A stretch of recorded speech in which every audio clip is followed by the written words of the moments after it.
खुलुमबाय स्टुडिअ दं आं राजीव बसुमतारी आरो बे समाव खाम्फा बरगयारि बिथाङा इउपिपिएलनि जानानै गोबां मानि बाथ्रा बुंनायखौ बे समाव नुना मोननाय जादों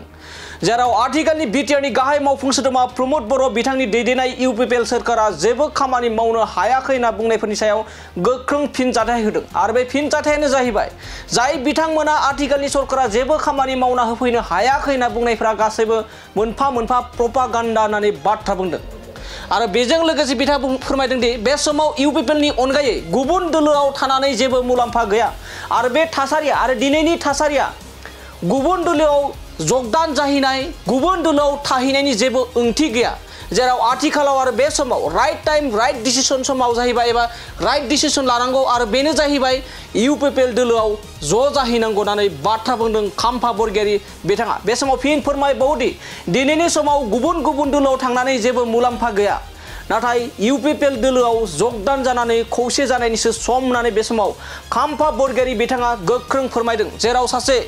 खाम्फा बरगयारि बिथाङा मोनसे समाव बिपिएफ दोलोआव थानानै गोबां मानि खामानि मावबोनायनि अनगायैबो बे समाव फिन आरोबाव बिपिएफ दोलोखौ नागारनानै इउपिपिएल दोलोआव जगदान जानायनि उनावनो आथिखालनि बिटिआरनि गाहाय मावफुं सोद्रोमा प्रमद बर'नि दैदेननाय इउपिपिएल सरकारनि सायाव गोबां मानि जौगानायनि बाथ्राखौ बुंनायखौ बे समाव नुना मोननाय जादों बेजों लोगोसे दिनैनि बे थासारिया गुबुन गुबुन दोलोआव जगदान जाहैनायनि थासारि नङा आथिखालनि थासारिया जाहैबाय इउपिपिएल दोलोआव जगदान जानानै खौसेयै ओनसोलनि जौगानाय लाबोनांगौ होननानै बे समाव फोरमायदों लोगोसे दिनैनि बे हाबाफारियाव एबा दिनैनि बे जगदान जानाय 14 नं चिरां दुवाराव जा जगदान जानायनि बाथ्राखौ लानानैबो बाथ्रा बुंनायखौ बे समाव नुना मोननाय जादों आरो बिथाङा फोरमायदों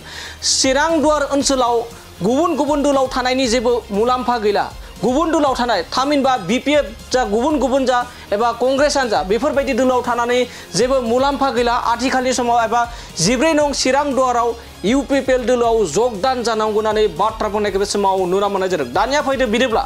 आथिखालनि थासारियाव मा जाहोननि थाखाय एबा आथिखालनि समाव मा जाहोननि थाखाय इउपिपिएल दोलोआव जगदान जाहोनांगौ होननानै एबा जगदान एबा ज' जाफैनांगौ होननानै बाथ्रा बुंदों बे बाथ्राखौ लानानै बिथांनिफ्राय जों आबुङै मिथिना लानि जोंनाव चिरां दुवार्सआव बेबायदिनो खालामनांगोन प्रयोजन फैदों बे समायनि आह्वान बे समायाव दस्रा पार्टियाव थानानै प्रयोजन गैया এই সময়ত আৰু বেলেগ দলত থাকি পেলাই একো লাভ নাই এইটো সময়ৰে আহ্বান ৰাইজৰ যি হুক দুখ ৰাইজৰ আশা আকাংক্ষা সেইটো যদি পূৰণ কৰিব লাগে আজি ইউপিপিএল চৰকাৰৰ লগত থাকি পেলাই আমাৰ দাবী দাৱা আমাৰ আশা আকাংক্ষাটো আমি চৰকাৰক কম আৰু ৰাস্তা ঘাটৰ পৰা আৰম্ভ কৰি খোৱা পানী হওক কাৰেণ্টৰ কথা হওক যিকোনো সৰু ডাঙৰ সমস্যাবোৰ আমি আদায় কৰি ল'ম স্যার বিপিএফ দলआ सिगांनिफ्राय बुंबाय थायो जे इउपिपिएल दलखौ जेबो मावाखै होननानै बुंबाय थायो उन्नतिनि थाखाय एटुটো प्रपागान्डा आमिও কৈছিলো মইও কৈছিলো যে ইউপিপিএল চৰকাৰ একো কৰা নাই কিন্তু মই ক'লে কি এটো সঁচা হ'ব নেকি এটো নङा जों प्रपागान्डा खालामबोदों रायजोनि सिङाव जे इउपिपिएलखौ गाज्रि मोनथों होननानै गतिके बे एखे दलखौनो जुदि दामबाय थायोब्ला हे बैयाबो खोनादों दाख्लैबो खोनादों दिनैबो दामबावबाय रावबो सुखुनाय नङा नंगौना नङा एखे दलটো যদি সদায় ডেইলি ৰাতিপুৱাটো বজায় আবেলিটো বজায় ৰাতিটো বজায় এই ৰাতিপুৱাৰ শুনিছো আমি দিনতো শুনিছো আমি আৰু ৰাতিত বজাইছে